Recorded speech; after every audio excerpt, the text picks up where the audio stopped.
Welcome to the Bucket Plan on Demand, a podcast for financial advisors based on the best-selling book and process that simplifies financial planning. Hear from skilled industry professionals and special guests each episode that will help perfect your approach with clients and your results. I'm your host, Dave Alison, and today I'm joined with one of our fellow advisors, Louise Cole. Louise, welcome to the podcast episode. Thanks for having me, Dave. Absolutely. So, Louise, we've been working together for what, maybe 8-9 years now, something like that, 7 years? Yeah, something like that, yeah. And you and your husband, Bill, have, of course, a holistic wealth management practice originally up in New Jersey, but now you, like me, have kind of moved down south a little bit to get out of the northern winters. Saw the light. You saw the light. So you're in North Carolina, of course, a little bit further north than I am here, but you're a certified financial planner. You're a certified wealth consultant. Of course, you're an investment advisor representative with Prosperity Capital Advisors. You're also a heritage design professional, which I think we'll talk a little bit about throughout the episode today, as well as a retired registered nurse. So you've got a pretty diverse background in helping people. I do. And it is fun. If nothing else, it's fun. Absolutely. So what I'm excited about in today's episode for all of the advisors listening is, with Bucket Plan on Demand, sometimes we talk about technical stuff. Sometimes we talk about things in the sales process. Sometimes we talk about things that we use to educate our clients on retirement income and life insurance and taxes and all of the fun, complex kind of holistic wealth management topics that we all are armed with so much information on. And we're not really going to be talking about any of that stuff today. We're going to be talking about probably something that's more important than all of that, is really what the wealth means for a family, how to keep a family together. And I know you do some fantastic work with your families and working with other advisors around the country to help them really work through situations that could arise within kind of navigating the dynamics of family wealth. So talk a little bit about this niche that you've built and what you do, and then we'll dive into some of the specifics throughout the episode today and how it could help an advisor, whether they want to maybe partner with somebody like you to bring this service to their client, or whether they just have some of the high-level conversation with their clients about some of these different topics at hand. Yeah, it would be great. Basically, what I do, Dave, is I help prepare the family to receive the inheritance. Okay. So I help clients achieve what they want for themselves and their family now and in the future by helping them identify what they want their wealth to provide, the impact that they want the wealth to have on their children and their grandchildren. And it just starts with a conversation saying, what do you want? What's the impact you want to have with your kids? Have the money have on your kids? So basically, I help the children prepare, manage, and grow the money that they're going to get one day when the parents are gone. And so what I do really goes into what C2P does for the money. Okay. So what we do as advisors is we grow the money, we manage the money, and we prepare the money, and we protect the money, right?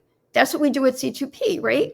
We have the bucket plan. We teach parents about money and how it works. We talk about tax management journey and how to protect the money, how to save money from taxes. And now we're doing wills and trusts, and we build strategies around the money. That's what we do. That's what we do as advisors. And so we are worried about the money, not necessarily what the money will do. And so what I talk about is, what is the money going to do to the inheritors? What is it going to do for the inheritors? Because too much money, we all know, can create problems, and not enough money will create a different type of problem. So some of the things that I do is, when I talk about future inheritors, we're talking about the next generation. We're talking about G2, next gen, right? Whatever you want to call them, G3. We need to create a relationship with them. They're the ones that are going to be getting the money next. We need to show them that we are important. We are mom and dad's trusted advisor, but we're also their trusted advisor. And so we need to show them that we are important. At some point or another, advisors are going to lose their high net worth clients to another advisor that's going to provide the service to the next gen if we don't do it first. So I'll start at the very beginning. There are two types of inheritances. I'm sure everyone's heard of this before. There's the emotional inheritance, and then there's the financial inheritance. Okay. As financial advisors, we grow and protect the money for this generation. But ultra high net worth and high net worth clients, they really do want more. So in fact, as financial advisors, we love working with the money. We love creating strategies, growing and protecting the money, and taking on new high net worth clients. And I call it rinse and repeat. The more clients we have, the better off we are, the better off we do, right? The more strategies we can utilize with them. But unless our name is in that trust document as financial advisors, we are going to lose the minute mom and dad leave. They can change us on a dime. And we've seen that happen, right? We've all seen that happen. It's happened in my life. It happens in all financial planners' life. They just find somebody else, okay? So we need to take care of G2. We need to make sure they know us, they know we care about them, so that they will stay with us after mom and dad die. We do a really good job, again, preparing the money for the inheritors, but we don't do a good job in preparing the inheritors to receive the money. And that's really what I'm all about here. Now, Louise, I've heard a number of statistics. I'm not going to quote them because I'd probably get it wrong, but there's two that really stand out to me. The first one is the point you're just making. I think it's a very high percentage of inheritors that fire their mom or dad's financial advisor. Mm-hmm. And I think to your point, it's because the financial advisor maybe hasn't made any type of connection with who that inheritor is going to be. But then secondarily, for our higher net worth clients, I've heard a statistic that something like 70 or 80% of wealth does not make it past 2 or 3 generations. That's true. And so I think those two statistics go hand in hand, that we as an industry have done a bad job making a connection with the inheritor and then empowering and educating the inheritor and then paying it forward to the grand inheritor, if you will, G3 or G4 or whatever it is. And you shared a website you created with me on Family Legacy Connect, a lot of the consulting work that you're doing with these families. And there was a couple statements that really stood out to me that I really liked from a content perspective. Number one, you talk about future-proof your legacy. I think that when I talk to some of my high net worth and ultra high net worth clients, the concern that the parent typically has is they don't want the money to ruin the kids, right? I mean, how many times have you heard that? I think we all know kind of this stigma that's out there of the trust fund kid who gets the Lamborghini and does nothing meaningful for society. And so you constantly hear, I don't want the money to ruin the kid. And the other thing that it shows on your website, kind of your opening statement, is it all begins with your vision for defining and communicating the legacy you wish to leave to generations of your family. Like when I always talk to my clients about legacy planning, I focus on the technical stuff. I'm a technical person, right? I couldn't do what you do. Like I talk about legacy planning, and there's 3 questions. When you're gone, where does your stuff go? Who's in charge and what are the rules? But you really bring a family's core values and the story behind how the wealth was created and the impact for future generations. So talk a little bit about, you have a process that you take families through, and you talk about kind of 3 components: dream it, build it, grow it. Give us, if I was a prospect coming in to meet with you that had amassed a large amount of wealth and I was concerned about future-proofing my legacy, how would we engage, and what would this process and conversation look like that you have with your clients as part of this overall holistic approach you take? Good question. So the first question I would ask you would be, what is it you would like to see with your family? What is your vision for your family? And you would tell me, what would you like to see? Well, I would like to see all my family getting together. My daughter right now isn't part of the family. She and her family are somewhere in left field someplace. I want to make sure that they're taken care of. I want to bring the family together. We have so many stories within our family that no one really knows. And I want to make sure they know about that. So then basically we would have it's what's called an alignment conversation. And I would find out what are the things you really want to see happen. And you would tell me that. You would articulate that. And we would talk about what it is like, what life is now with you and your family. And you would tell me that. And then we would find where the gap is. And then we'd figure out, is it something we can do? Is it something you're willing to do? Because this is not easy work. This is very hard work on your side. For me, it's really easy. I'm just a facilitator. So I have the best job in the world. But for you, it's really hard because you have to decide what it is you want for your family. And moving forward, are you willing to put in the time and the effort? And is the rest of the family willing to do that as well? So that's one of the things we talk about. And when we decide that's what you want, then we will probably have, we call it a family meeting, family alignment conversation, where we invite the whole family together and we talk about you as a family. Now, if you've got young kids, there's a program we do with that where I take you through guided discovery, where we talk about your vision, your family stories, that sort of thing. And it's very important to keep the family together. You need to know those stories.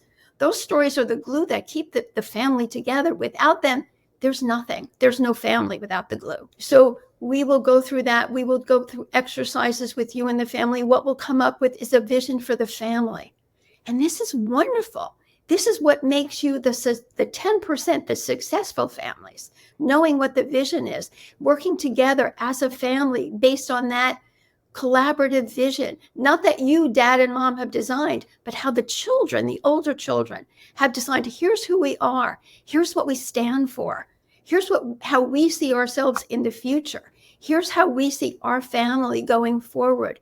And creating goals and creating, projects. Okay. Creating projects for with the family moving forward. And so that's how everyone comes together. At some point in time during the FAM or doing one of the other programs that we have, we're going to bring the advisor in because he needs to know G2, G3, G4. That's where the value comes in for the advisor, saying, listen, here's who I am. Mom and dad says, okay, we're going to give $100,000 to the children, and they're going to work with the advisor. You're going to teach them about money. You're going to teach them how to manage it, how to grow it, how to protect it. What can we do with the money? The advisor comes in here. That's not my job. I'm facilitator. I'm no money. I'm so happy about that. You have no clue. Yeah. It's just, for me, this is all the fun stuff. So he's going to work, the clients are going to work with the advisor, and mom and dad are just going to sit aside and let it happen. Okay. But the kids are going to learn about money. These high net worth and ultra high net worth kids, whether you know it or not, may not even know how to work a checkbook. They may get checking account statements every month in the mail, but they never open them. They're afraid. Okay. They know they need the education. They don't know where to get it. They don't know how to get it. Okay. And working with the trust guys and with the attorneys, they're not getting it. No one's spending the time with them. No one has that relationship with them to teach them that. It's so funny because most parents want to give their money to the kids, right? I mean, that's what we do, right? We save our money. We do whatever we do. And we want to give because we want them to have a better life, right? Ultra high net worth kids. When I first got into this, I was very jealous. I came from a very poor background. But the more I got into it, Dave, the more I realized money is a blessing and a curse. Okay. When you're an ultra high net worth heir, there's no place for you. And it's really sad because where are you in society? Are you looking up at your mom and dad and trying to be like them? You can't be yourself. Jessie O'Neill created a book, The Golden Ghetto. It was in the 90s. And she coined the phrase affluenza.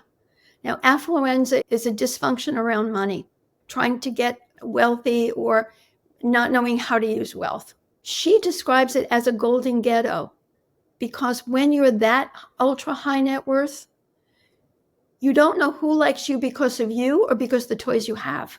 So you stay within this little network, this little ghetto, if you will, of friends.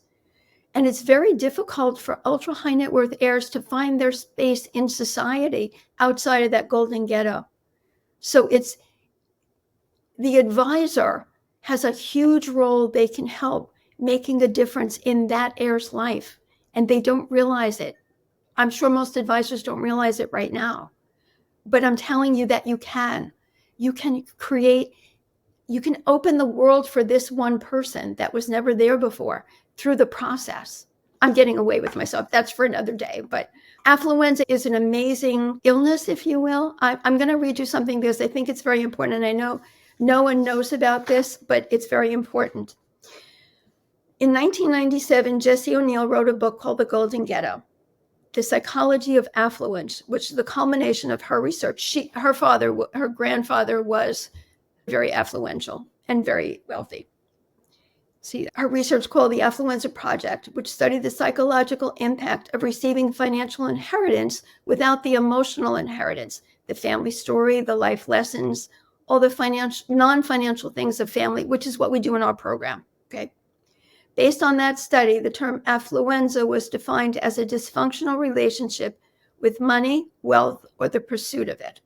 The dictionary now defines it as a psychological malaise supposedly affecting young, wealthy people, symptoms which include lack of motivation, feelings of guilt, and a sense of isolation, which is what I talked about before.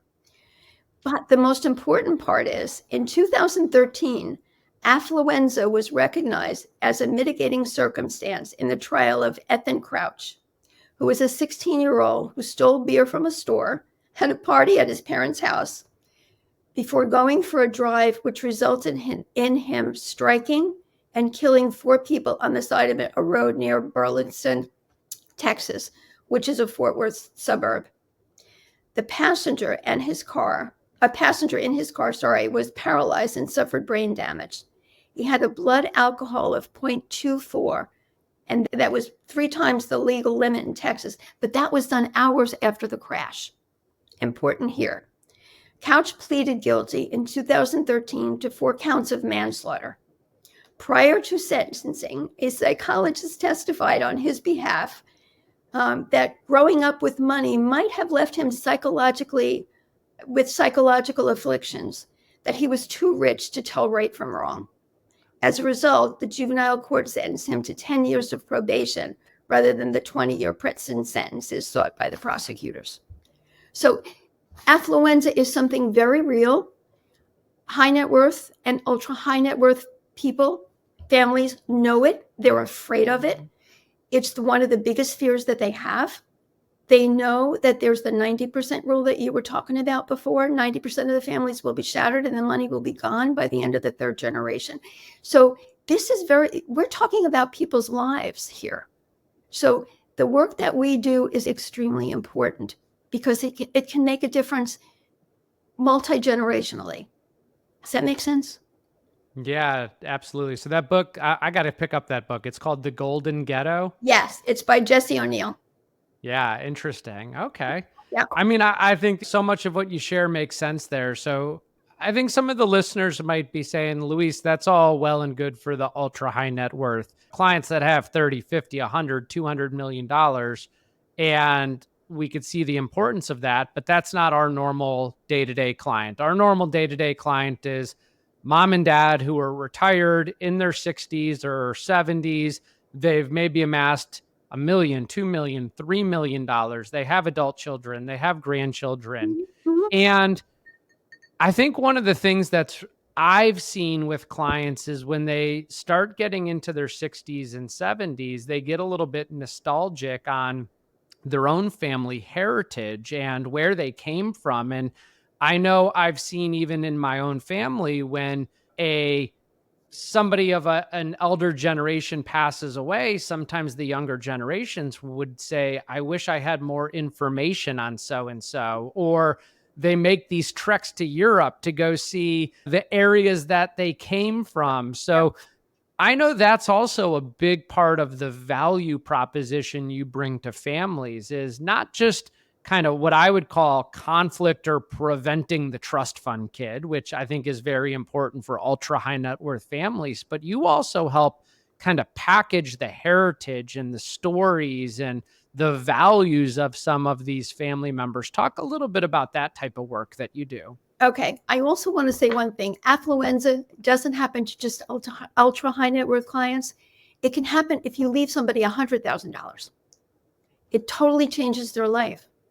Okay. So it could happen you give someone who's never had any money $100,000 and they think they're really rich and they do all stupid stuff. So affluenza can happen at any time, but going back to your question, one of the things we do is it's something called guided discovery. And really what that is, a process of learning where you're guided by another to learn from your own experiences.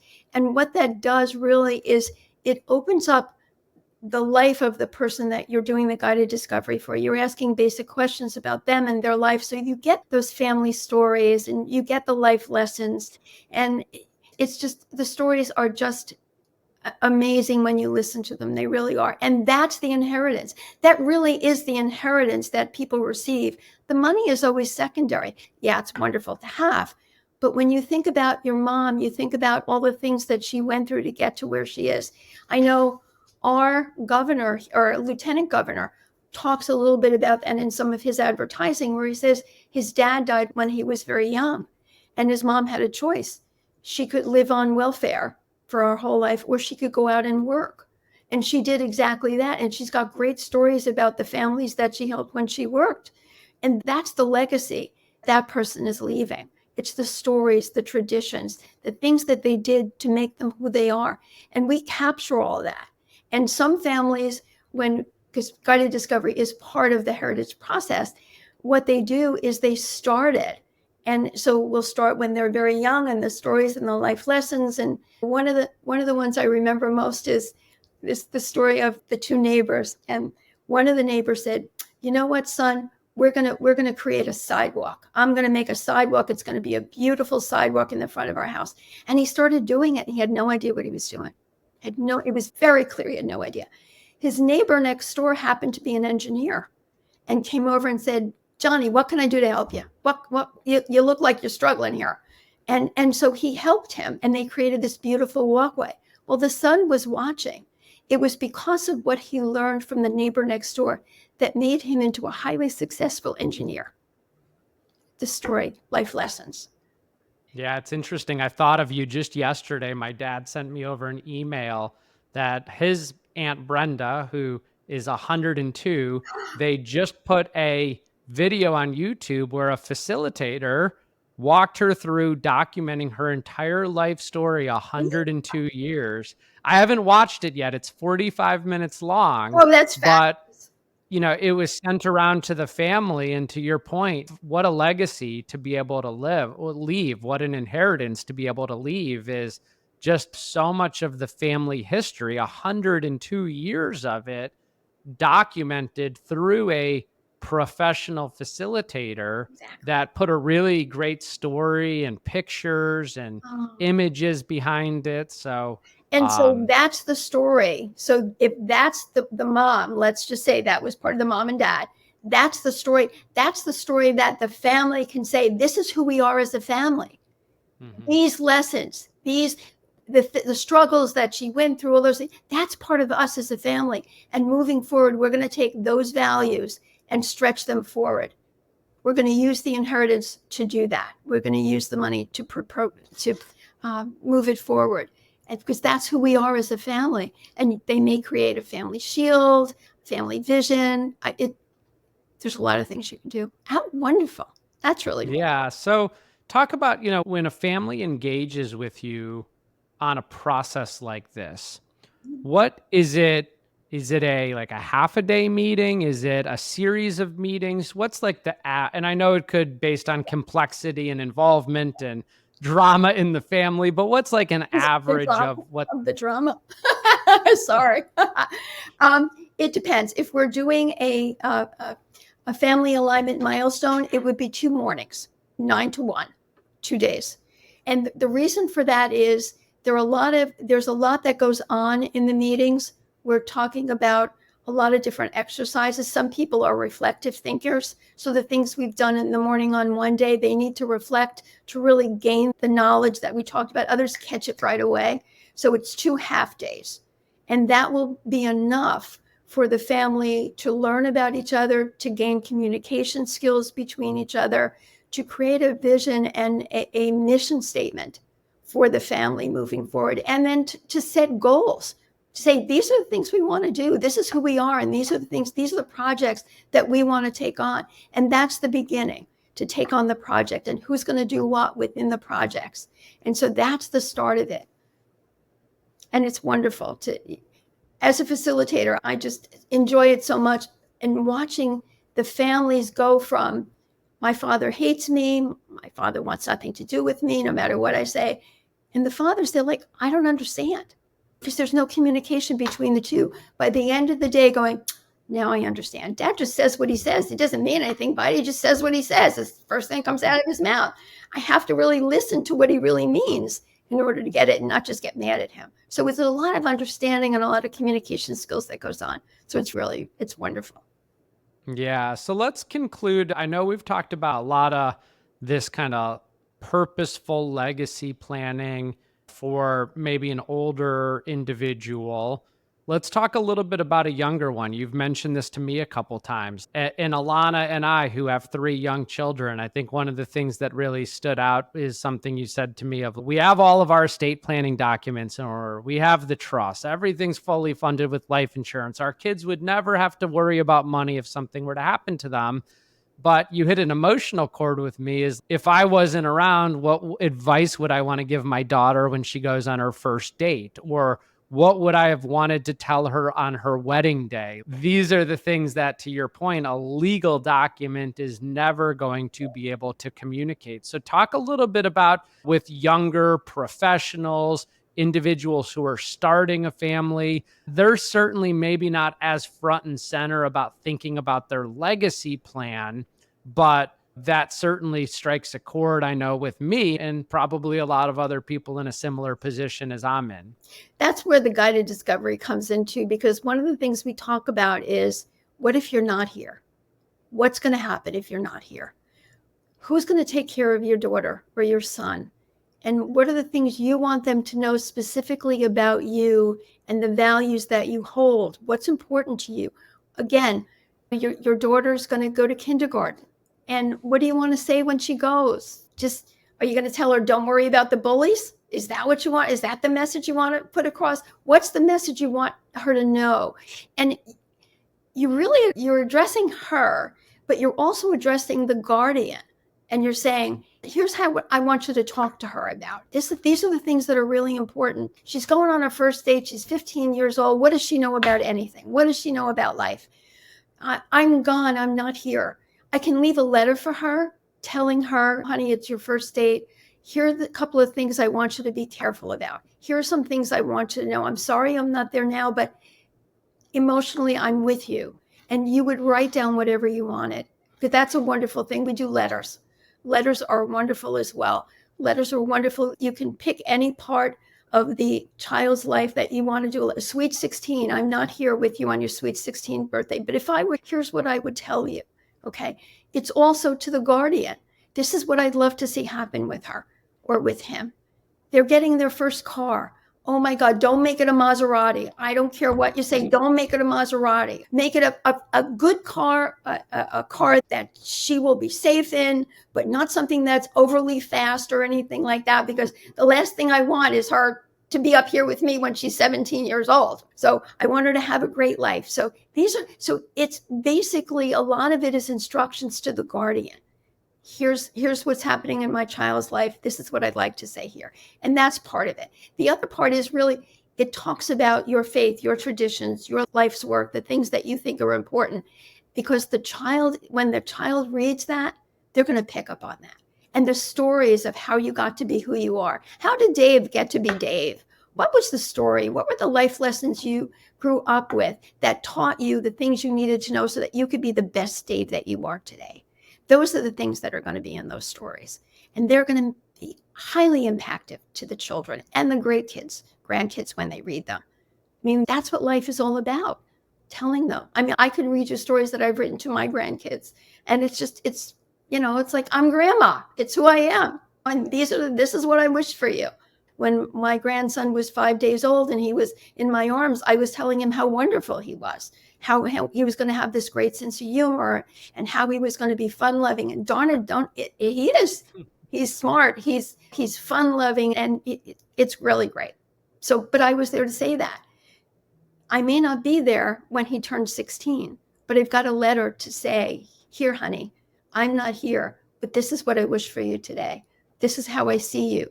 This is how I want your life to be. And so they're just wonderful little things that you can do.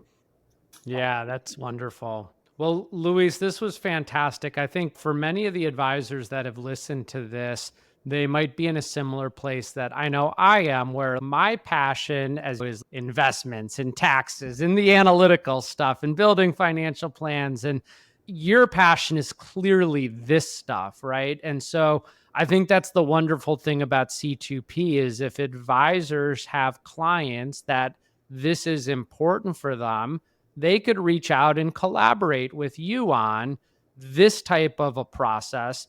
And so, of course, they can reach out to anyone at C2P and we could pass along your contact info. You do have the new website also, familylegacyconnect.com is where you can learn a little bit more about this process. And if you're an advisor, you can see some of the things Louise is doing with these families to help them really secure their legacy.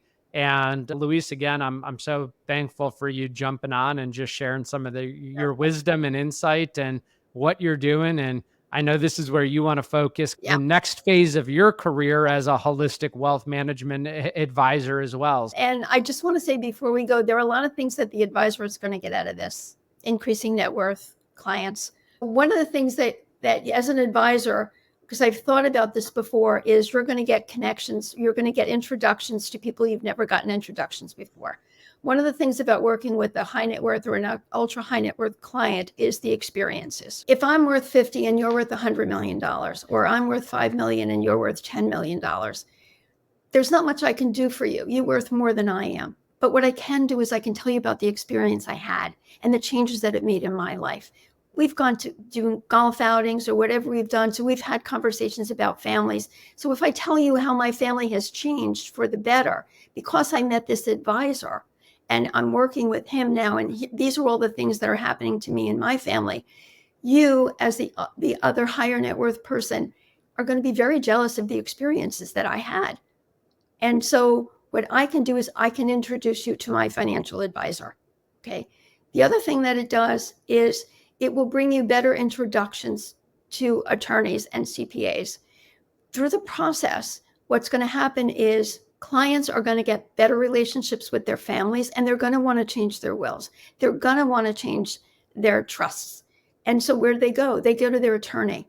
And so we are storytelling people. It's who we are. We love telling stories. So we're going to tell the attorney the stories that just happened to us with our family and why we're changing the will. Well, what's going to do for the attorney? It is going to increase his revenue, isn't it? Because he's going to have to change the will. He's going to have to change the trust, spend time with the client. Once he realizes what's going on, he's going to want to refer more of his clients to you because he'll see the value that this client has gotten with the family. So they're going to refer to the advisor. So that's one other thing.